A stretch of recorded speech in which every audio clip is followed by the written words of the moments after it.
আসসালামু আলাইকুম, আমন্ত্রণ জানাচ্ছি জাগো টিভিতে। আপনাদের সাথে আছি আমি সিদ্দিকুর রহমান সিদ। শুরুতেই জানিয়ে দেব সংবাদ শিরোনাম। গোপনে পরমাণু অস্ত্র ভান্ডার বাড়িয়ে চলছে ইরান।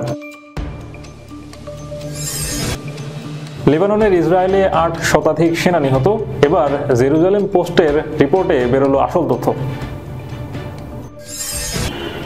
ফিলিস্তিনের পতন হলে ইরান, সৌদি ও তুরস্ক হবে ইসরায়েলের পরবর্তী টার্গেট। ভয়ঙ্কর তথ্য উঠে এলো প্রতিবেদনে।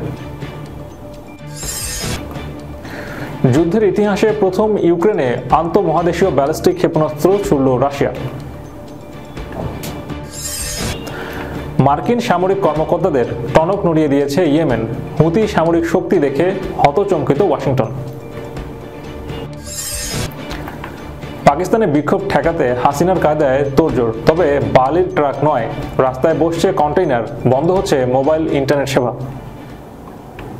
দর্শক, শুনছিলেন শিরোনাম, এবারে বিস্তারিত।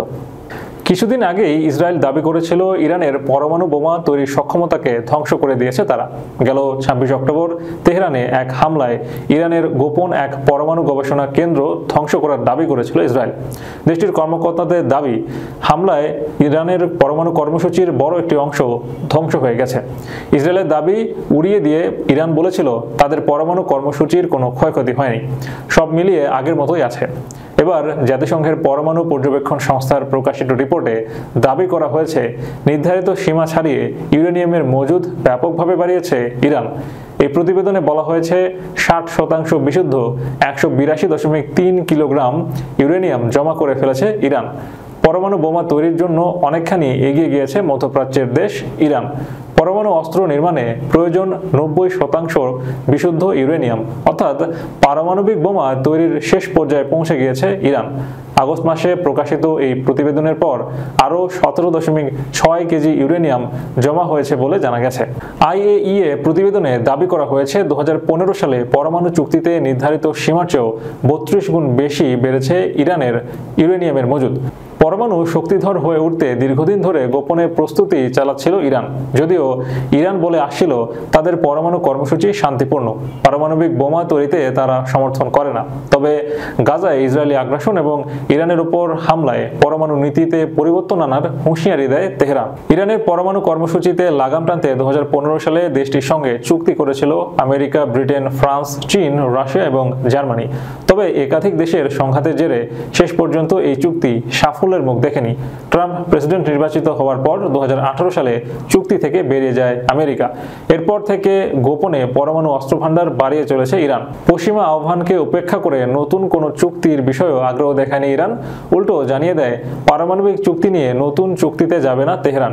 এই পরিস্থিতিতে জাতিসংঘের প্রতিবেদনে আশনি সংকেত দেখতে পাচ্ছেন পশ্চিমারা। বিশ্লেষকদের আশঙ্কা, ইরান যদি কোনোভাবে পরমাণু শক্তিধর রাষ্ট্রে পরিণত হয়, সেক্ষেত্রে শুধু মধ্যপ্রাচ্যই নয়, বৈশ্বিক শক্তির ভারসাম্য নষ্ট হতে পারে, যার প্রভাব সরাসরি পড়বে ইসরায়েলে। কারণ এই দেশটি ইরানের সবচেয়ে বড় শত্রু।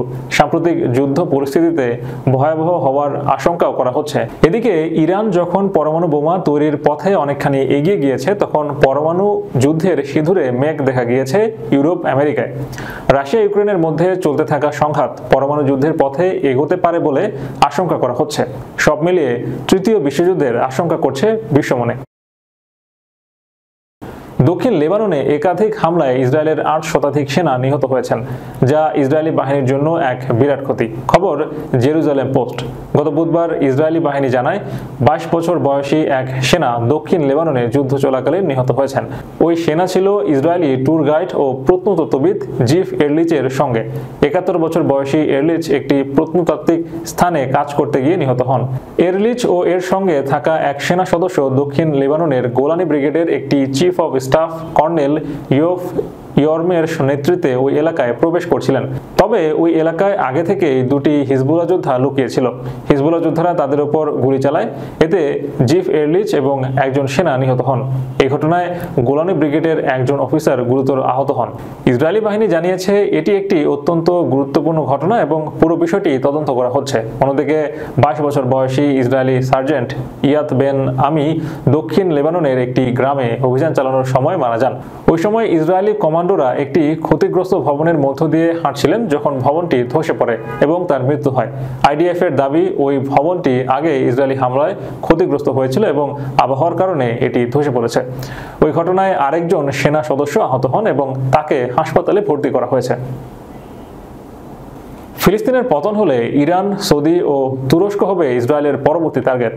ইরানের ইসলামী বিপ্লবী গার্ড বাহিনী IRGCর সাবেক এক প্রধান কমান্ডার হুঁশিয়ারি উচ্চারণ করে বলেছেন, ফিলিস্তিন ও লেবাননের দেশগুলোর বিরুদ্ধে চলমান যুদ্ধ শেষ করতে পারলে ইসরায়েল সরকার ও তার মিত্ররা ওইসব দেশসহ পশ্চিমা এশিয়া অঞ্চলে আরও কয়েকটি দেশকে টার্গেট করা শুরু করবে। ইরানের এক্সপেডিয়েন্সি কাউন্সিলের সদস্য মেজর জেনারেল মোহসেন রেজারি স্থানীয় সময় মঙ্গলবার এ কথা বলেন। তিনি বলেন, ইরান যুদ্ধ কেন্দ্রে রয়েছে। গাজায় ইসরায়েলি সরকারের গণহত্যা ও লেবাননে হত্যাযজ্ঞে অন্তত 43,972 জন ফিলিস্তিনি এবং 3,544 জন লেবাননের মানুষ নিহত হওয়ার প্রেক্ষাপটে এমন মন্তব্য এলো।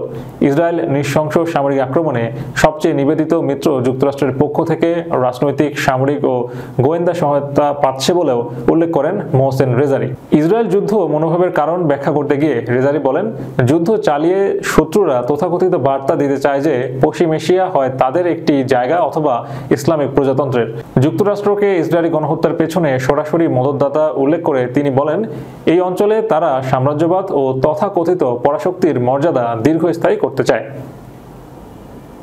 প্রথমবারের মতো আন্তঃমহাদেশীয় ক্ষেপণাস্ত্র দিয়ে ইউক্রেনে হামলা করেছে রাশিয়া। বৃহস্পতিবার সকালে এ হামলা করে প্রেসিডেন্ট ভ্লাদিমির পুতিনের বাহিনী, খবর বিবিসির। ইউক্রেনের বিমান বাহিনী বলেছে, রাশিয়া আজ ভোরে অ্যাস্ট্রোখান অঞ্চল থেকে একটি আন্তঃমহাদেশীয় ব্যালিস্টিক ক্ষেপণাস্ত্র নিক্ষেপ করে। একই সঙ্গে একই লক্ষ্যে বিভিন্ন ধরনের ক্ষেপণাস্ত্র ছুড়ে তারা। ইউক্রেনের ভিনিপ্রো অঞ্চল লক্ষ্য করে রাশিয়া এ হামলা চালায়। ইউক্রেন যুদ্ধে এ ধরনের অত্যাধুনিক দূরপাল্লার অস্ত্র প্রথমবারের মতো ব্যবহার করল রাশিয়া। ক্ষেপণাস্ত্রগুলো হাজার হাজার কিলোমিটার পাড়ি দিতে সক্ষম। সাধারণত অন্য মহাদেশে শত্রুর ঘাঁটিতে হামলা চালাতে এ ধরনের অস্ত্র তৈরি করা হয়েছে। ইউক্রেনের সামরিক বাহিনী আরও বলেছে, তারা এ হামলার সময় 6টি KH-101 ক্রুজ ক্ষেপণাস্ত্র ভূপাতিত করেছে।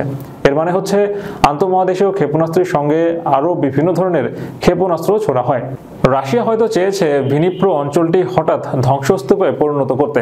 ওয়াশিংটন ইউক্রেনে দূরপাল্লার ATACMS ক্ষেপণাস্ত্র ব্যবহার করার অনুমতি দেয়। এরপর তা ব্যবহার করে রাশিয়ার ভূখণ্ডে হামলাও শুরু করে প্রেসিডেন্ট ভলোদিমির জেলেনস্কির বাহিনী। এর কয়েকদিন পর আন্তঃমহাদেশীয় ক্ষেপণাস্ত্র ব্যবহার করল রাশিয়া। এছাড়া ইউক্রেনে আক্রমণের মাত্রাও বাড়িয়েছে পুতিনের বাহিনী।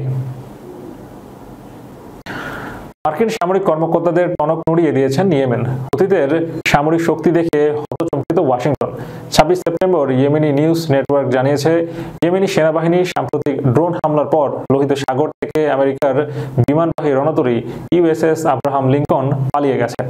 US নেভাল ইনস্টিটিউটের উদ্ধৃতি দিয়ে 26 সেপ্টেম্বর ইয়েমেনি নিউজ এজেন্সি আরও জানায়, USS আব্রাহাম লিঙ্কন বিমানতরী রণতরী এলাকা থেকে যাওয়ার পর US সপ্তম ফ্লিপ এলাকায় প্রবেশ করেছে।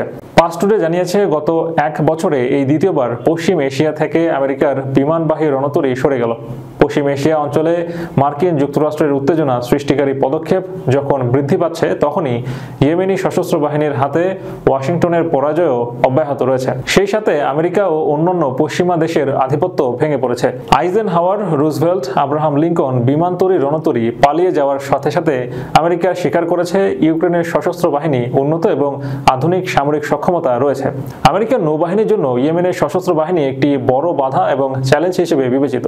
গত মাস ধরে ইয়েমেনি সেনাবাহিনী গাজা উপত্যকায় ফিলিস্তিনি জনগণ এবং বাব আল মান্দাব প্রণালীতে বেশ কয়েকটি ইহুদিবাদী জাহাজ এবং ইসরায়েল অভিমুখে জাহাজকে লক্ষ্যবস্তু করেছে। ইয়েমেনের সেনাবাহিনী ইসরায়েলের অভ্যন্তরে, বিশেষ করে তেল আবিবে সফলভাবে ক্ষেপণাস্ত্র ও ড্রোন হামলা চালিয়েছে। ইয়েমেনের সশস্ত্র বাহিনী অঙ্গীকার করেছে, যতদিন পর্যন্ত ইহুদিবাদী ইসরায়েল গাজায় তাদের আক্রমণ বন্ধ না করবে, ততদিন লোহিত সাগরে ইসরায়েলি জাহাজ এবং ইসরায়েলগামী জাহাজের উপর হামলা চালিয়ে যাবে। পাকিস্তান জুড়ে আগামী 24 নভেম্বর বিক্ষোভ সমাবেশের ডাক দিয়েছে ইমরান খানের দল পাকিস্তান তেহরিক ইনসাফ। তাদের এই বিক্ষোভ ঠেকাতে এরই মধ্যে তোড়জোড় শুরু করেছে দেশটির সরকার। গুরুত্বপূর্ণ শহরগুলোতে ঢোকার রাস্তাগুলো কন্টেইনার দিয়ে বন্ধ করার প্রস্তুতি চলছে। বিক্ষোভের আগে বন্ধ হয়ে যেতে পারে মোবাইল ইন্টারনেট সেবাও। পাকিস্তানি সংবাদ মাধ্যম ডন জানিয়েছে, পিটিআইয়ের 24 নভেম্বর প্রতিবাদ কর্মসূচি ঘিরে রাওয়ালপিন্ডিতে কঠোর নিরাপত্তা ব্যবস্থা গ্রহণ করেছে আইন শৃঙ্খলা বাহিনী। শহরের 50টি পয়েন্ট অবরুদ্ধ করার পরিকল্পনা করা হচ্ছে, যাতে পিটিআই কর্মীরা রাজধানীর ইসলামাবাদে প্রবেশ করতে না পারেন। পুলিশ সূত্র জানিয়েছে, 50টি প্রবেশ পথে পণ্যবাহী কন্টেইনার, ব্লেড যুক্ত তার ও কাঁটা তার দিয়ে বন্ধ করে দেওয়া হবে। বিক্ষোভ ঠেকাতে বিপুল সংখ্যক পুলিশ সদস্য এবং এলিট ফোর্স মোতায়েন থাকবে। কোনো অবস্থাতেই কাউকে বিক্ষোভ করার অনুমতি দেওয়া হবে না। একজন ঊর্ধ্বতন পুলিশ কর্মকর্তা জানিয়েছে, আইন শৃঙ্খলা বজায় রাখতে এবং নাগরিকদের জানমাল রক্ষায় অসাধারণ নিরাপত্তা ব্যবস্থা নেওয়া হবে। তবে বিক্ষোভকারীদের সঙ্গে সংঘর্ষ এড়াতে জল কামান ও রাবার বুলেট ব্যবহারের ঝুঁকি এড়ানোর চেষ্টা করা হচ্ছে। দর্শক, শেষ করার পূর্বে সংবাদ শিরোনামগুলো জানিয়ে দেব আরও একবার। গোপনে পরমাণু অস্ত্র ভান্ডার বাড়িয়ে চলছে ইরান। লেবাননের ইসরায়েলে 8 শতাধিক সেনা নিহত। এবার জেরুজালেম পোস্টের রিপোর্টে বেরোলো আসল তথ্য। ফিলিস্তিনের পতন হলে ইরান, সৌদি ও তুরস্ক হবে ইসরায়েলের পরবর্তী টার্গেট। ভয়ঙ্কর তথ্য উঠে এলো প্রতিবেদনে। যুদ্ধের ইতিহাসে প্রথম ইউক্রেনে আন্তঃমহাদেশীয় ব্যালিস্টিক ক্ষেপণাস্ত্র ছুড়ল রাশিয়া। মার্কিন সামরিক কর্মকর্তাদের টনক নড়িয়ে দিয়েছে ইয়েমেন। হুতি সামরিক শক্তি দেখে হতচমকিত ওয়াশিংটন। পাকিস্তানে বিক্ষোভ ঠেকাতে হাসিনার কায়দায় তোড়জোড়। তবে বালির ট্রাক নয়, রাস্তায় বসছে কন্টেইনার, বন্ধ হচ্ছে মোবাইল ইন্টারনেট সেবা। এই ছিল এখনকার মতো। এতক্ষণ আমাদের সাথে থাকার জন্য ধন্যবাদ সবাইকে। আল্লাহ হাফেজ।